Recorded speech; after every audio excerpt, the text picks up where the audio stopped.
Welcome to Power Up Recovery with Nutrition. It is time to make nutrition part of the conversation. I'm your host, Christina Veselak, and I'm so glad you're here. Did you know that it's our brain's job to allow us to cope with stress gracefully? But to do that, it needs to be fed optimally. Have you ever wondered why so many committed people relapse or maybe even die? Why so many people on psychotropic medication still feel lousy and still have cravings? What if the missing piece is food, the right food? What if the right nutrients like amino acids or even eating protein every 4 hours could actually balance your brain chemistry and your mood without medication and support lasting recovery?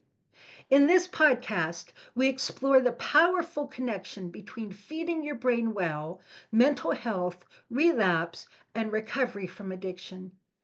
We will share insights from experts, inspiring recovery stories, and practical strategies you can use today. Whether you're in recovery, a healthcare professional, or someone passionate about emotional well being, this show is for you. Let's dive in and discover how fueling your body and brain with the right food, the right amino acids, and other key nutrients can fuel your transformation today. Welcome. Welcome to another episode of Power Up Recovery with Nutrition. I am Christina Veselak, your host, and today I'm having a conversation with Jolene Park, a functional nutritionist, health coach, and the founder of Gray Area Drinking. Jolene, welcome. Thanks so much for having me. So, if I could just ask you one simple question, how, as a functional nutritionist, do you approach addiction treatment or treatment of alcohol use disorder or people who have any sort of relationship with alcohol? How would you answer that? And then we'll get into the nitty gritty. Well, I think it starts with the body. It starts with the functional approach to the physiology and Hmm. using nutrients. And some of those nutrients are things, like the amino acids, like essential vitamins and minerals, and also nutrients that go beyond food. So it's that comprehensive approach. So it's the nutrients of from the emotional side, from the spiritual side, the relational side. So it starts with the body. It starts with those raw materials that feed the body, the nutrition, and vital nutrients don't just start and stop there. They go well beyond that. I think of it as a three-legged stool. I call it my three-legged stool approach. Biochemistry, the foundation is the brain, because of course the brain drives everything. But then there's also the psychosocial aspects, both to addiction and recovery. And then the spiritual aspects. And we can define spiritual in a million different ways, but it's very real. Absolutely. Yeah. I mean, we are a body, a mind, and a spirit, and all three aspects have those core nutrients and Right. those vital nutrients that are needed for optimal functioning. Nice way of thinking about it. So, what got you into this? How did you first start learning about nutrient therapy and addiction? Well, it was first, I first started learning about addiction in college. My Mm. degree is in communications, and combining the health education and wellness was always my intention. And so I did an internship at the Student Health Center at Colorado State University, teaching in the Drug and Alcohol Center at that point, teaching the cycle of addiction and addiction classes for students who got in trouble, for drinking too much at football games or fraternity parties, and then had to come to a class Sure. at the health center. And because of my area of study and my degree, I was trained through their through the health center to then teach these classes as a peer to Hmm. my peers in college. And I wasn't a big drinker then, but I was really interested in health and wellness. So that's where it Good. started, was actually teaching the cycle of addiction classes. And then after college, about 8, 9 years later, I certified in functional nutrition and that integrative functional Okay. approach, and then started putting the nutrition in with what I knew about addiction and mental health. So was that when was that? It was 1999 when I certified in nutrition. Okay. Okay. And I certified in 1993. Yeah. Yeah, Yeah. that's when I graduated from college, and then I guess it was about 7 years later that I certified, Okay. and it Okay. was through Anne Louise Gettleman's, nutrition program is where I Oh, received my nice. certification. Okay. I think of her as the parasite lady. Yeah, yeah, the gut health. Uh-huh. Yep. Yeah. Okay. And then what happened? Well, then, I really feel like my foundation of my training really anchored in for the next handful of years, even the next decade, in functional medicine training conferences. So I was living in Colorado, where I'm from at the time, and there's just a real strong functional medicine, integrative medicine Great. community there. And so I did many weekend conferences and courses and thousands of continuing education credits.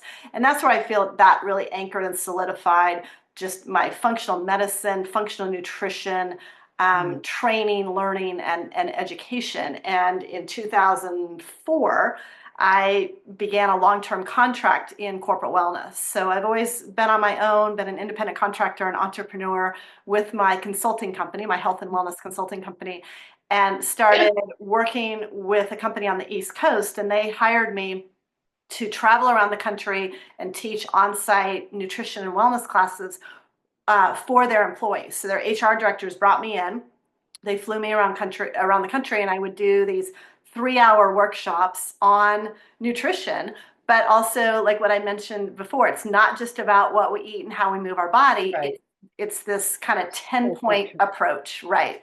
The wellness wheel of the emotions and relaxation and exercise and leisure and the spiritual side and service and volunteering and all of those vital nutrients. And I taught that in a corporate setting for 7 years. Okay. Well, that's exciting, actually.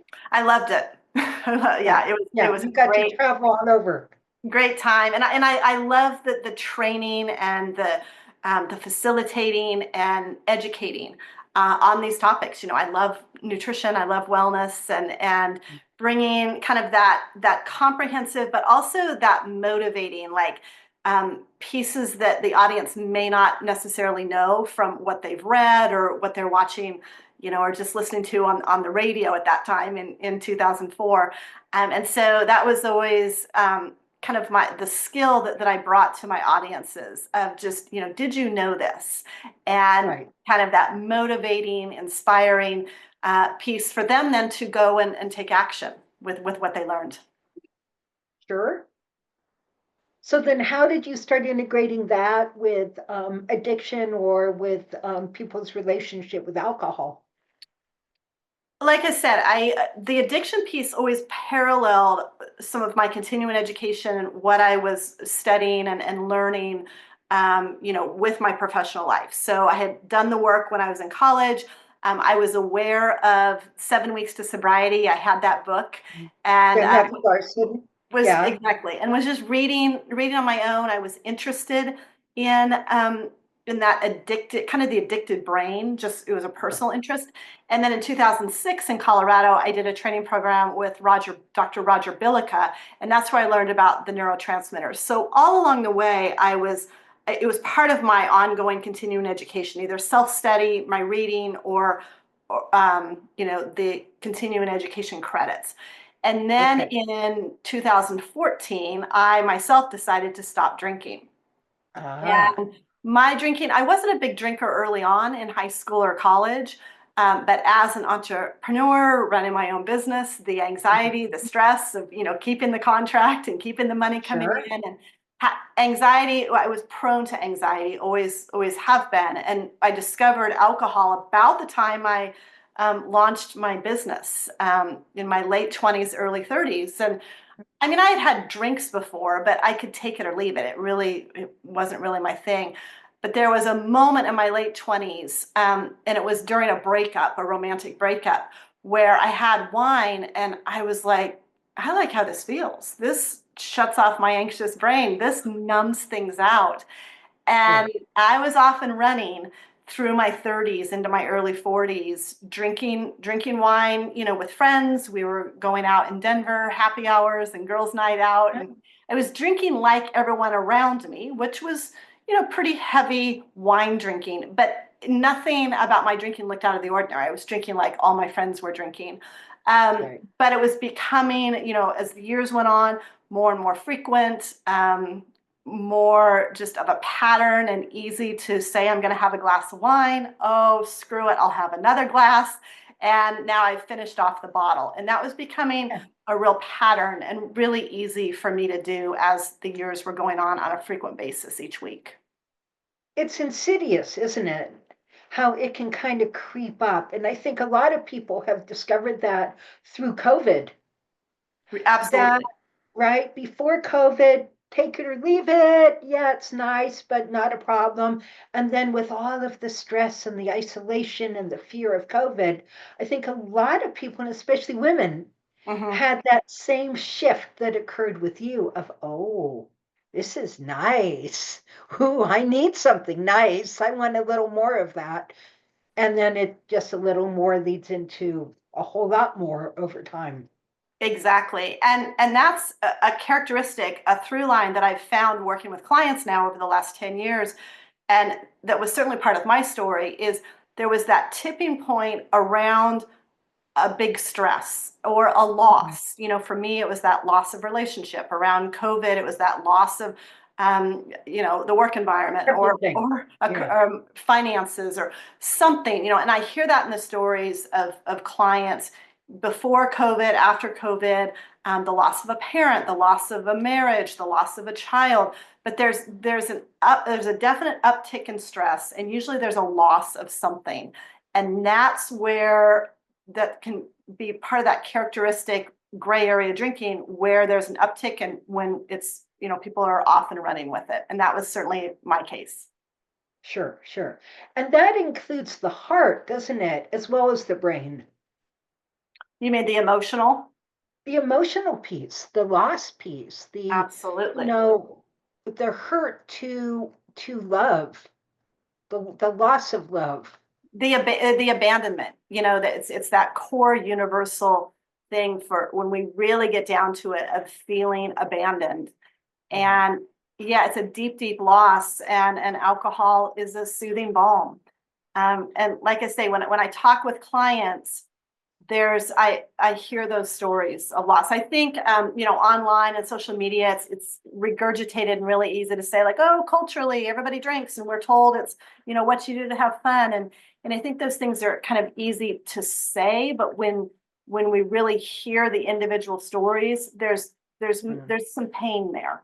And there's more of a story than just like, oh, culturally it's what everyone does. There's more to it than that. Yeah, yeah, I think so. So what did you then end up doing in 2014 I quit to, I quit for good. Yeah, okay, and I had congratulations. thank you. It's been 10 years. I celebrated my 10-year alcohol-free anniversary this last month in December. Hmm. And I had had many quit times before that final quit. There were years of, oh, I'm going to do a paleo challenge. It was very easy because of the work I was doing to kind of in a way hide behind some of the wellness language. I'm going to do a 30-day yoga challenge. I'm going to take a yoga class every day for 30 days, and part of that will be I won't be drinking, or a whole 30, or and something like that. And people didn't blink an eye at it because it's just like, well, that's what Jolene does, she's in wellness. Um and Uh-huh. and for me, it wasn't kind of a conscious, like, I really need to stop drinking, so I'm going to say that I'm doing a paleo challenge. But it just kind of went hand in hand. It's like, Right. I want to kind of pull in the reins here and do what I know to be a little healthier. And so I quit drinking, which I could quit. It wasn't, stopping drinking for me wasn't the hard thing. The hard thing was weeks or months down the road saying, well, why am I being so restrictive? Like, I don't need Not to. picking up again. Right, I don't need to stop forever. Like I can be a social drinker, so I'd go back to drinking and then I'd go right back to, where I was before I stopped or even more. That's And right. and then months later, a year or so later, I'd quit again. And so I did a lot of that back and forth. I would stop and then restart and stop and restart. And so December 2014 was that final stop because of so many stops before. And I just really had this silent conversation with myself of, this is it. Hmm. I've had this Groundhog Day too many times that I know that it's not going to change. It's, yeah, Hmm. it doesn't, there's nothing different that happens when I go back to drinking except the same thing. And I don't want to continue living that way through my 40s and into my 50s, which I'm in now. And I've stuck with that decision. Congratulations. Thank you. And so you've now, well, I've got two questions because I actually want to circle back to Dr. Billica. But what did you find most useful in staying stopped? And therefore, I guess, in developing your whole gray area drinking program to help other people and other women stay stopped. Well, the thing I started with was nutrition. That's what I knew. It's what I had been studying for years. And because I had been trained under Dr. Billica with around the neurotransmitter support, that is exactly where I started. I, taken neurotransmitter quizzes. I knew I was low in GABA. I had tested my urine years previously. I knew my GABA was low. So I had that knowledge and data about myself at that final stop. And so the first place I started was with the nutrients, with the protein, supporting my GABA, because I had studied it and I knew that it's like, this is the foundational place. This is where the rubber meets the road. I've been studying these That's pieces right. and now it's time to put them in and actually use them now that I'm not going to continue, drink again. Right. You had just never done that before. But I want to let everybody know who Dr. Billica is. Dr. Billica he's not any longer the medical director of Inner Balance treatment program in Loveland, Colorado. And Inner Balance was not the first nutritionally oriented treatment program in the country, but one of the first nutritionally oriented addiction treatment programs in the country. And they're still going strong in Loveland, Colorado. Yeah, and I will refer people there. And when I train coaches, I absolutely let them know about that center. If and when they have a client that can't stop drinking and needs that treatment support, that center is one of my top resources and referrals. I really like them because they do all the functional nutrition testing. They test for reactive hypoglycemia, they test for pyroluria, they test for all sorts of deficiencies, and then they do, as best they can, ways to support nutrient levels in the brain with both supplements as well as just good food. Absolutely, absolutely. And so again, that was my training. It's the foundation that I stood on. And I, certainly done, different experiment. Would be more serious at different times with nutrients and using whole Right. foods and then kind of, go back to living and then tighten it up a little bit more. But when I stopped drinking in 2014, I knew that it's like, okay, this is the time to take this very seriously and use some of these protocols. Um, and that is what I did, certainly through the first 30 days and even first 90 days. And so then what, Jolene? This is a great story, by the way. Thank you. So then that's where more of the comprehensive approach came in because I had stabilized, I do have low blood sugar. I'm sure I have pyroluria. I know my GABA is low. I know my histamine's high, all those pieces. And Right. I had stabilized those and put together my own little protocols and really dialed things in. And physically, I was doing fine. Mm. When your blood sugar is balanced, you feel so much better. Um, Yeah, you, but life was happening. I was still doing corporate work. And I remember one of my clients, their contract ended. And it was that, oh gosh, that's a stream of income. Now what? And that would Sure. usually be when, I'd go home and open the bottle of wine just to escape and kind of shut my mind down for a bit around Right. that worry and that anxiety. And, protein is wonderful, but there's this emotional component. There's this Right. anxiety about Yeah. about life, about finances. And so that's then where I started bringing in the somatic pieces and the polyvagal work and the nervous system work. I had done some yoga training, learning about the triune brain, like when we flip our lid. There's this limbic brain here in the middle and the prefrontal cortex. And so kind of an intact brain is when the fist is closed. But then now I'm worried about this corporate contract and my lid flips. And so my prefrontal cortex is offline and this limbic brain, this amygdala is running the show, freaking out. And Right. so then I had to learn how to tame the amygdala and calm the limbic brain. And so that was the somatic work. I'd done a little training in that, and I started pulling some of that. I'd read The Body Keeps the Score. One of Hmm. my trainers in a program I had done, she is a somatic experiencing therapist, and I called her and started doing some sessions with her, some somatic sessions, because this is where that bigger piece comes in. I was feeding my physical body, but now I needed to feed my emotional body.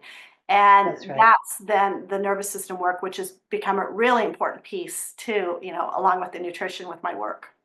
Yeah, I think it really is. I got trained in not somatic experiencing, but what's it? Psychomotor psychomotor psychotherapy. I think that's what you call it. Anyway, the um, sensory motor psychotherapy. There we go. Is the alternative to somatic experiencing. And so, yes, I got trained in that work as well as a trauma therapist, Yeah. and found that really working on the body, working on the nervous system, learning how to inhabit the body is so vital in this healing process. But one of the things that I guess you could call it a little beef I have with uh, that whole approach to healing the nervous system is that they forget that feeding the body is a resource for calming down the nervous system. Yeah. They don't even talk about how low blood sugar and the adrenaline release that comes with low blood sugar destabilizes us, throws us into sympathetic arousal, turns off the prefrontal cortex, right? And then, as you say, there we are again. Yeah. And so many people with trauma or with emotional stress, we don't feed ourselves. Hmm. We don't nurture ourselves with real food. We Hmm. go for comfort food, right? But that's not supporting our entire system, and it's setting us up for all sorts of problems. Well, it's the both and. It's not just the body, it's not just the mind. That's And right. and I see this with like from the weight loss perspective. There's some Hmm. schools at camp where they say it has nothing to do with the food, it's all about your emotions. And then there's the other side where it's all about the diet plan, the macros or whatever, and they don't touch the emotions. And so it's both Right. and it's the same thing with alcohol. It's starting with the biochemistry, and then the emotions are going to open up, or sometimes it's starting even with the emotions, and then like you say, it's like, well, we can't ignore the biochemistry, so they're always working in kind of a synergistic dance. And it's intuiting of which one is needing kind of the priority.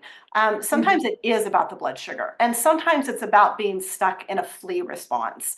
And That's right. and then different people, because of their histories and their backgrounds, some people, um, there's different exercises, there's different foods that it's like I can't. It's triggering to them, and so it's working to customize what's going to be that individual That's approach, because there's hundreds of options. But do we want to start more biochemically? Do we want to start more emotionally? And I'll ask clients, do you have a sense Yeah. of where you'd like to start, or But where people where know. your body is needing resourced, is kind of the top priority right now. That's right. And people know. Once people stop long enough to check in with themselves, they have a gut sense where they need to start with and what they need to do next. Okay, so you then brought that into your own recovery journey and then started working with clients or started putting together the gray area drinking approach to share with other people what you were discovering for yourself. I didn't work with people until it was almost 2 years alcohol free. So Hmm. the first year and a half was very, very much my own process. I was quiet. I mean, friends and family knew I didn't drink because when I would usually order red wine, now we're out to dinner and I wasn't ordering red wine. So it wasn't a secret, but I wasn't public about it. I was just kind of Sure. working my own process of replenishing nutrients for GABA and doing some somatic work and that type of thing. And then I was almost 2 years alcohol free in 2016. And Holly Whitaker and Laura McCowan, their home podcast, I was listening to, they'd been doing that podcast for about a year or so. And they were talking about women and drinking in a way that publicly had never been talked about before. They really pioneered that conversation. And I emailed them and I said, I love your conversations. I love the people you're interviewing. Such good discussion, but I think you're missing a real big piece in this conversation, which is the biochemistry and the blood sugar and things like pyroluria and the neurotransmitter depletion. And I thought that email would just kind of fall to the bottom of the inbox, but Mhm. they emailed back and said, "This is great. We'd love to talk with you. Please come on the podcast." So it was that interview that just blew the doors off a coaching business that I didn't really have, but overnight it developed really quickly. I was doing nutrition coaching at that time. I was, working with paleo nutrition and protein and that kind of thing. But after that interview, um, so my inbox just flooded with women in their 30s, 40s, and 50s who said, "Your story is my story. I function well. I don't have a rock bottom. I've got this great job. But the way you described how you were drinking, that's how I'm drinking. And I'm really interested in this nutritional approach and working with the nervous system." And so that's how my business kind of overnight pivoted really quickly. And the gray area drinking coaching was born. That's really quite a story and a wonderful story because, as you say, there's so many women out there and some men whose stories are your story, and nobody has had been speaking to that in a non-stigmatizing, accepting, normalizing way that helps people make sense not only of their ongoing evolving relationship with alcohol and maybe other substances too. I think of weed in here. Mhm. um, right, it's very very similar, but also the missing piece in what allows people to stay stopped. I have the same thing with my clients. A lot of people know how to stop, have no problem stopping. It's the staying stopped. Right. Right. And And those two missing pieces. First, the conversation about gray area drinking was a huge missing piece 10 years ago. mhm, Up to that point. Now it's much more common in this whole kind of sober curious industry. But then that other missing piece, which I think is still very much there in the alcohol free world and even the traditional recovery of the now that we've stopped, what's next? Because there's so much focus on stopping, the dry January, the 30-day alcohol challenge, going to treatment. But the problem is that weeks, months, years, those first five years. years are crucial in rebuilding that neuroplasticity, replenishing, the missing nutrients, the depleted neurotransmitters. And it doesn't just happen in 30 days. And then life happens and we have these Right, habitual stress responses that we're rewiring. So it's that's right. there's such a need for weeks, months, and years beyond the quit date of replenishing, rewiring, and repairing the biochemistry and the nervous system. I just talked with a gentleman who's actually becoming a good friend. I met him maybe 2 months ago, and we had a conversation about the fact that he'd stopped drinking, quite a long time ago. And he didn't have problems with desiring to drink, but he picked up sugar along the way, right? Because we all know that sugar gets in there. And he wasn't particularly happy. He wasn't like unhappy, but he wasn't particularly happy. And I said, do you eat 20 grams of protein every 4 hours, which is my sort of stock, recommendation until we need to personalize it. And he said, no, should I be? I said, well, I recommend that you try it for a week and see what happens.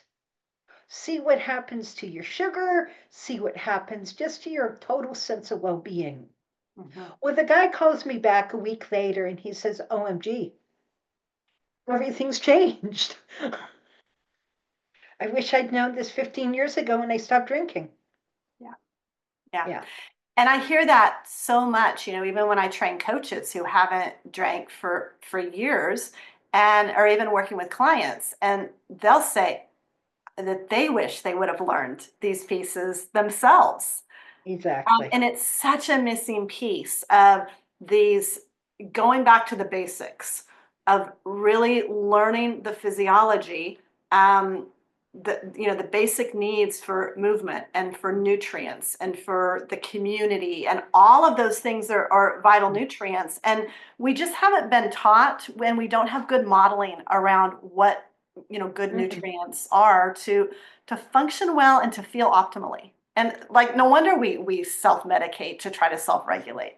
Well, exactly. And this is really about lifestyle medicine, isn't it? Lifestyle approaches to well-being, addiction recovery, and living your best life. Yeah, I say it where, people which are most of my clients are very smart, they're very savvy, they listen to the podcast, they read the books, they're interested, they do cold plunges, they do breath work. And so, people who are interested, which is gray area drinkers, who are interested in kind of this longevity medicine, this biohacking, this optimizing their health, and just that peak performance. These are the missing pieces, and alcohol, it just doesn't have a place. If that's what if you're interested in optimal health, it falls to the side really, really quickly. Well, it really does. So, Jolene, this has just been delightful, and I really look forward to having you speak at our upcoming conference. I'm so excited. I've been working and kind of, thinking, like, as I go for beach walks, thinking about that presentation and what I want to share. I'm really looking forward to it. Well, it'll be nice meeting you in person as well. We lived, almost next door to each other in Denver for years and just never met. Yeah. So this will be lovely. How can people contact you if they want to contact you? So everything's on my website, grayareadrinkers.com. People can see my TED Talk there. There's links to my podcast. It's called Editing Our Drinking in Our Lives, all about gray area drinking. If people are interested in coach training, my page with all the information about my training for coaches and practitioners, and then I do some one-on-one work. So going to grayareadrinkers.com is the best place to find me. And then I'm most active on Instagram, and it's Jolene_Park. On Instagram. Wonderful. And all this information will be in our program notes as well. So thank you for being here. And everyone, thank you so much for listening. I think kind of getting a introduction to this global way of thinking about recovery, living the best life possible, changing your relationship with addictive substances is such a valuable conversation. I couldn't agree more, and so looking forward to the conference with you this spring. All right. You take care, Jolene. Thank you. You too. Thank you for tuning in to Power Up Recovery with Nutrition. I'm Christina Veselak, your host, and I hope today's episode has inspired and equipped you with new insights and tools to support your recovery journey or practice. If you enjoyed this episode, please subscribe, leave a review, and share it with others who could benefit from the knowledge shared here. Stay connected with us for more episodes filled with practical advice, expert wisdom, and inspiring recovery stories. Remember, nutrition is a powerful tool in mental health and relapse prevention. Power up your recovery today. I'm Christina Veselak, and I'll see you next time.